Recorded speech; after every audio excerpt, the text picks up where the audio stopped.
everyone! It's me, Angel. Welcome back sa aking YouTube channel. Para sa ating mga SSS members dyan, meron na ba kayong SSS online account? Naku, pag wala pa po, gumawa na po kayo.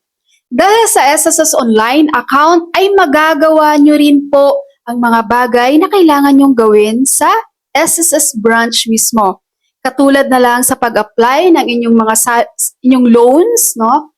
SSS salary loan or pension loan, maternity benefits, sickness benefits, and of course guys, ang pag-a-apply nyo ng lump sum or monthly pension with SSS kapag kayo ay dumating na sa inyong retirement age.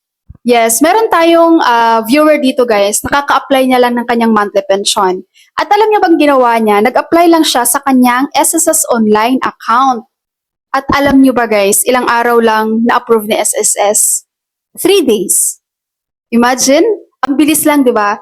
Walang hassle para sa kanya. Hindi na siya bumiyahe, hindi na siya pumunta ng SSS branch para makipag-usap sa teller doon anong gagawin niya sa kanyang monthly pension application. Sa kanyang SSS online account lang, na-approve na siya with SSS.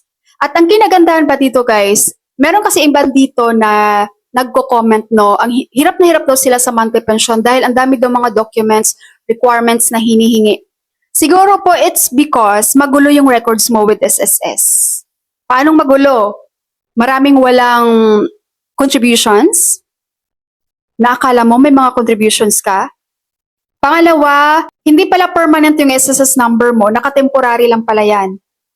Dahil meron ka mga documents na kailangan mo i-submit with SSS pero hindi mo nagawa. Kaya lagi ko pong sinasabi dito guys sa inyo, mga SSS members na especially soon to be pensioner, ngayon pa lang habang maaga pa, ayusin nyo na ang records nyo with SSS. Gumawa kayo ng SSS online account, makikita nyo mga records nyo doon. Pero pagdating sa beneficiary list nyo guys, hindi nakikita sa system natin online eh.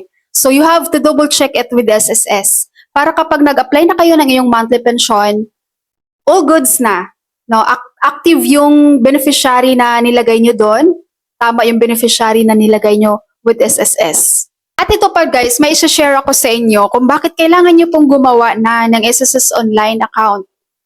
May comment tayo galing kay Sir Nats Fernandez. Hi sir. So sabi niya, naroon na ako sa SSS office Marikina. Hindi pa naasikaso. Pinapa-register pa sa online nila. Paano kung di marunong mag-online register? So, ang inaasikaso niya dito guys, ang kanyang lump sum. Kasi doon siya sa lump sum video ko nag-comment eh. So, sa lump sum, related to sa kanyang lump sum. At pinapagawa siya ng kanyang SSS online account. At marami na guys, marami na po talagang mga branch ngayon ni SSS na pinapa-register talaga nila, pinapagawa nila ng SSS online account ang kanilang mga member.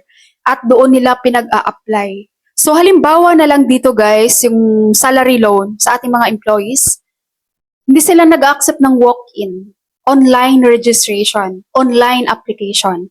So sa SSS online talaga account, nag-a-apply ng salary loan.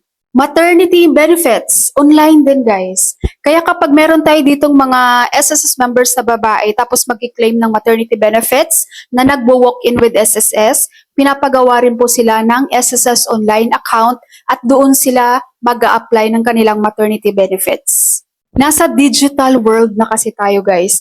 Kung ikaw ay SSS members na hindi masyadong techie, hindi ka masyadong marunong digital, magpatulong ka po. Ngayon pa lang, magpatulong ka kung meron ka po dyang anak, apo, kamag-anak na marunong sa online account, online sa SSS, magpagawa po kayo. Meron ako dating tutorial kung paano gumawa ng SSS online account. Ang concern ko lang doon, old system pa kasi yun ni SSS. So wala akong bagong tutorial para sa bagong system ni SSS ngayon dahil nag-update sila ng kanilang system. But then, kapag makagawa ko nun guys, no, sa bagong SSS system nila, gagawa ko ng tutorial on how to create an SSS online account with new update sa SSS. Lalong-lalo na po yung mga matatanda na ngayon, no, na kailangan gumawa ng SSS online account. So sana meron po kayong tao dyan nakasama sa bahay na kaya po kayong i-assist sa paggawa ng inyong SSS online account. Ang kinagandahan dito guys, especially sa mga ano pa lang, mga bata pa ngayon, no? Kapag meron kayong SSS online account, ma-double check niyo yung inyong records, inyong contributions. Dahil makikita niyo dun sa online account niyo yung mga contributions, yung mga hinuhulog sa inyo ng company niyo. Ang daming mga company pa rin ngayon sa Pilipinas na nagkakaltas ng contribution sa SSS pero hindi nire-remit. Kawawa yung employee. Akala nila meron silang mga contributions with SSS. Yun pala hindi nire-remit. Kaya malaking bagay na meron po kayong SSS online account, na monitor nyo ang inyong SSS contributions, ang inyong SSS loan payments. So makikita nyo rin po doon. May iba naman dito nagtatanong, ma'am, paano malaman kung nakailang hulog na ako, ilang months na contributions na yun sa SSS ko? Ang sagot po dyan guys, gawa kayo ng SSS online account.